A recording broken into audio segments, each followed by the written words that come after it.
Hello there. You're watching the press preview, a first look at what's on the front pages as they arrive. In the next half hour, we'll see what's making the headlines with the political editor of the Daily Mirror, John Stevens, and the economics editor of The Spectator, Kate Andrews. So let's see what is on some of those front pages. The National Security Council, which has been meeting in recent weeks to brief ministers on the rising threats due to Israel-Gaza conflict, is unprepared to deal with the workload. That's according to the Eye. In The Guardian, they report on the rising tensions on the Lebanon border, while at the same time, Gaza was rocked by a series of huge explosions and communications with the territory cut. The Metro leads on the Home Secretary's remarks that any protesters who vandalize the cenotaph must be put in jail faster than their feet can touch the ground. The FT reveals the Prime Minister is set to unveil plans for new licenses to drill for oil and gas in the North Sea. And according to the Daily Express, a new report shows leaving the EU has boosted UK trade. In The Sun, war heroes are calling for pro-Palestine marches on Remembrance Day weekend to be cancelled. The Daily Telegraph leads with the same, saying pressure on Yard to stop pro-Palestinian rally after warnings of clashes with veterans. And pressure on Tories over serial rapist MP cover-up. That's in the Daily Mail. And in The Star, here we blow again. Forecasters expect 4 more storms to hit the UK with 70 miles per hour winds and torrential downpours. And a reminder that by scanning the QR code you'll see on screen during the program, you can check out the front pages of tomorrow's papers while you watch us. And we are joined tonight by John Stevens and Kate Andrews. So thank you both very much for being with us. Okay, let's start straight away with The Guardian. Front page there, and the headline, Israeli strikes on Gaza intensify as violence on Lebanon border flares. And of course, we should remember that communications were cut to Gaza, so Gaza's sort of been cut from the rest of the world a few hours ago. So very difficult to get information out of the Strip. But obviously this comes as Antony Blinken is doing a little tour of the Middle East. Kate, what do you make of the developments, especially during the Secretary of State's visit? Well, he is essentially calling for some kind of humanitarian pause, perhaps not even a full ceasefire, but Blinken's focus continues to be on the hostages, particularly those American hostages. The U.S. is not the only country that is calling for Israel to offer some kind of humanitarian pause, as there are dozens of different nationalities who've been taken hostage, and they're desperate to organize a situation where they can get them out. But, you know, I think we're seeing a little bit of a balancing act here, because you did have President Joe Biden, who is being so clear about his support for Israel. He then sends his Secretary of State to do a bit of a tour. He's been in Baghdad, now he's in Turkey. And I think that there's a real focus there on trying to suggest, actually, look, we're looking at this from different perspectives. But as we're going to discuss in the next story, there's no indication that we're going to get that ceasefire. Before we get there, though, let's focus on what the Guardian look at specifically, because they sort of see that there is a danger with Lebanon, especially, and Hezbollah in Lebanon. What did you make of their angle and this risk of things escalating on that border? Yeah, so just as Antony Blinken is trying to dampen down the tensions in the region, you do see that things are starting to get worse on the Lebanon border. They're talking here in The Guardian about how there was an Israeli strike in southern Lebanon that killed 3 children and their grandmother. And obviously, Hezbollah has retaliated against this. They've started launching strikes back into Israel. It's talking about how the Israelis have had to get into their bunkers underneath their houses. I think that missile might have struck one of the roads in southern Israel. And so just as the situation with Gaza isn't seeming to get any better, it also seems to get inflamed on the northern side of Israel as well. Let's look at the Metro now, page 5. Similar, well, the same story, slightly different angle here. Netanyahu rejecting pleas for a ceasefire. Now, obviously, there's a difference between ceasefire, which would be a permanent pause, and then a temporary pause to allow aid in, and hostages out. But, of course, the Israelis very determined that they want to get rid of Hamas. They don't want to give them any chance to regroup. How much pressure do you think it's putting on both the US government or the UK government, the fact that the death toll continues to rise? We're seeing numbers now around 10,000. I mean, you know, it's hard to get exact numbers, but around there. How much pressure do you think it's putting on the governments to act and try to pressurize Netanyahu in turn?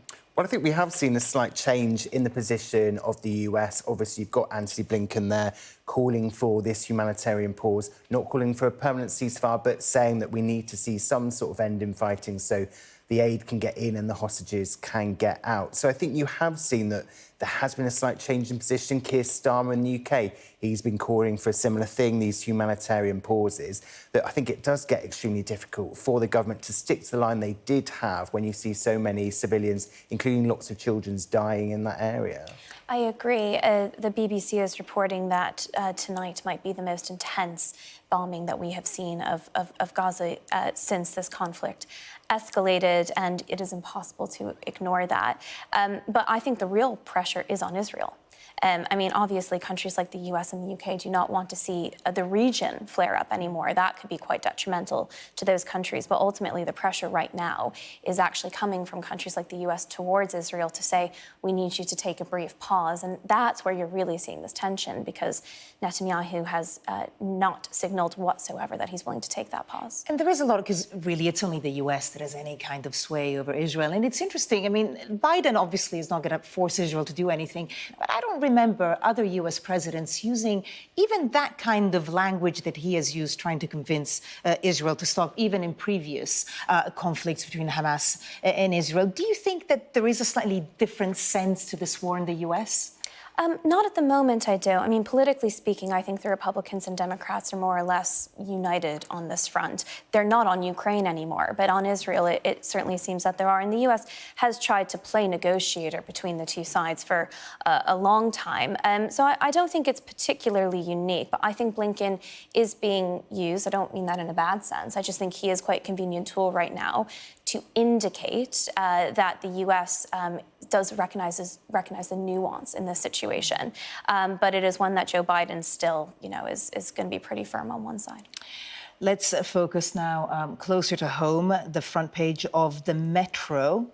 Remembrance warning, hands off the cenotaph. And this, of course, a quote by Suella Braverman, who said that anyone basically who tries to touch the cenotaph, other war memorials, their feet won't touch the ground before jail. So very strong words from her. What do you make both of the stories and the narrative that Suella Braverman is putting forward? Well, I think clearly if anyone did do anything close to the cenotaph, so close to Armistice Day and Remembrance Sunday, that would be totally unacceptable. But I think that a lot of this is hypothetical. You look at what is actually planned for next week. Yes, there is a march planned for Saturday, which will be the 11th of November. But the organisers who are going to meet the Met Police yesterday have said that they're happy to go nowhere near Whitehall and they're happy to do it later in the day so it doesn't clash with 11 a.m. when a lot of people will be marking the remembrance. And so, therefore, I think that clearly it would be unacceptable if something was done that was disrespectful, but it sounds like the organisers are keen that that doesn't happen. Obviously, it may be that some idiots decide to do something rather stupid. I think it's a very different thing, people holding a protest elsewhere in London later in the day than doing it maybe on Remembrance Service and trying to do anything that disrupts the kind of activities that are going on around the cenotaph. I imagine that the organisers of the protests are well aware that anything disrespectful will be huge backlash to their cause. It is just something that's not going to be tolerated. But I think the emphasis for me here is that we already do have laws that protect from that sort of behaviour. And at the moment, there's a lot of call to expand the role of the state, to expand the role of policing. I often think, well, let's actually look at the rules in place, and we can ask legitimate questions about whether or not they're being enforced. But this kind of overreach is something that I think the government thinks is playing very well for them, and from a rhetoric sense right now. But whether it's actually necessary is another question. OK, let's look at the front page of the Financial Times now. Sunak to unveil bill for new licenses to drill more North Sea oil and gas. Tell us more about this story, Kate. We have the King's speech coming up on Tuesday, I believe, and it looks like a major focus of legislation that's going to be in that speech is to mandate annual North Sea oil and gas licensing rounds. The government is trying desperately to show how it is different from the Labour Party at the moment, not least because the Labour Party have essentially decided to follow the Conservatives' economic plans and statements, and that's usually where they can draw some kind of divide. And given the fact that Keir Starmer has said that he would rule out new licenses for oil and gas, and Conservatives think that their changes to net zero play well, they're really trying to emphasise this. Is this a massive change? Almost certainly not. John? I mean, there's no need for this legislation at all. This is basically just a political gimmick, and it is quite funny that the government briefed into the Sunday papers this quote from Rishi Sunak said it was no more gimmicks, it's all going to be about long-term decisions. And then the story into Monday's papers is this, which is purely a political thing. And after that by-election in Uxbridge and South Ruislip, the Tories clearly think that going slightly backwards on green policies is something that might be quite helpful for them. But even though they did win that by-election, you look at the polls ever since, and there hasn't been a big change in favour of Rishi Sunak when he announced all those changes on petrol and diesel cars. But it is where they saw the small but biggest shift, isn't it? Because after the party conference speech where they were talking about education and a ban on smoking for the next generation, there was no shift. So if there is any area where they think they might get a bit of traction, they think this is it. Welcome back. You're watching the press preview. With me now are the Daily Mirror's political editor, John Stevens, and the Spectator's economics editor, Kate Andrews. Thank you so much for being with us. OK, let's go straight to Metro, page 5. And this is the story of Hamza Yousaf's in-laws now back in the UK. Obviously, they were in Gaza for those 4 weeks. You know, he gave interviews about how worried, understandably, he was. What did you make of it, John? Well, it's obviously a really nice image. They've been stuck there for several weeks. That family must be absolutely delighted to have them back. I think most people would have been quite touched by the words from Hamza Yousaf a couple of weeks ago when he was saying that we'd spoken to them, we'd said goodbye to them, we weren't sure if we'd ever see them again. Now, obviously, that they're delighted they're back, but there is still some sadness here. There's some quotes in one of the papers from the father-in-law saying that his heart has been broken in two because a lot of their family members are still stuck in Gaza. And the situation with the UK is that if you leave and you've got family members, you can't bring your family members with you, whereas other countries, including the US, are issuing visas to family members of US citizens. Yeah, a lot of families being split, aren't they? Families being split and a lot of British nationals still trapped. And you know, we can't forget about them. But, you know, wonderful to see these family members reunited. And Hamza Yousaf has spoken, you know, so passionately about this. We have to take the good news stories, I think, in this conflict where we can. They're so few and far between. They really are. Let's go to the Express now, front page. Brexit trade freedom boost for the UK economy. There's a report that shows that leaving the EU has actually boosted UK trade. Kate.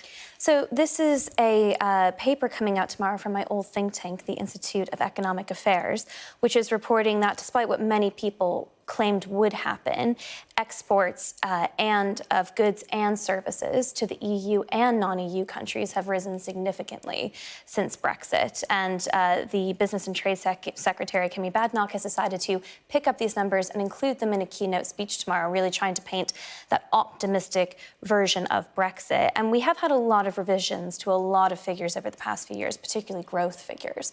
And I think that numbers like this do raise questions about how great that reporting has been, what kind of narrative that's crafted, and that perhaps whilst the deal is by no means perfect between the UK and the rest of the EU, the several negotiated deals so far haven't been as bad for trade as previously assumed.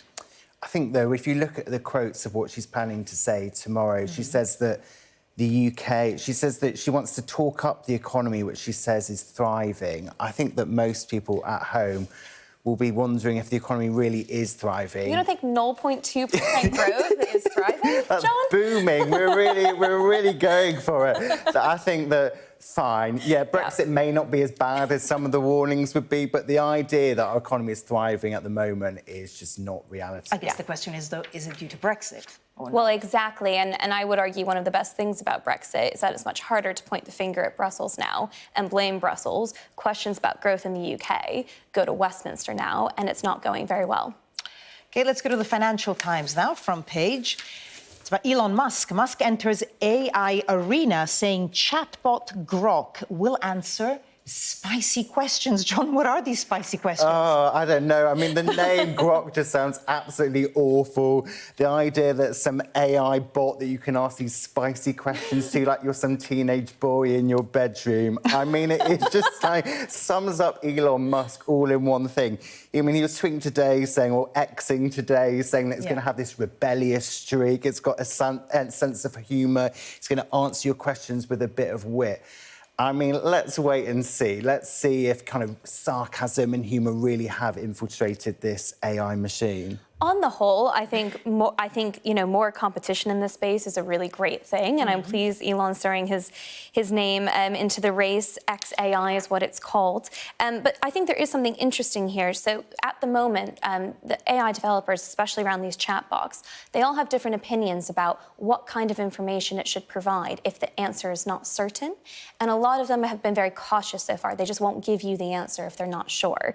Elon's saying it's going to love sarcasm and have some humor and answer spicy questions suggests he might be erring on the side of being willing to answer more questions. And I think, it would be interesting to see the comparisons and what comes out of them. Yeah, but also if the answers are actually correct or based on any kind of truth. OK, so let's finish by looking at the Daily Star, the front page there. Here we blow again. More storms. I mean, we're still feeling the impact of Storm Ciarán. Now 4 70-mile-per-hour storms to batter Britain. I mean, you read that intro, it talks about a 700-mile-wide tempest. Goodness knows what that means. But the best thing, clearly, from that front page is that picture of the little dog in the raincoat and with a brolly. I mean... Oh, I'm really sorry. The best thing from that front page is the picture of the little cat. Sorry. The cat's very tranquil. It's like, I'm not fazed by 7 miles an hour. The cat's ready to face the storm. OK, Kate, John, thank you so much.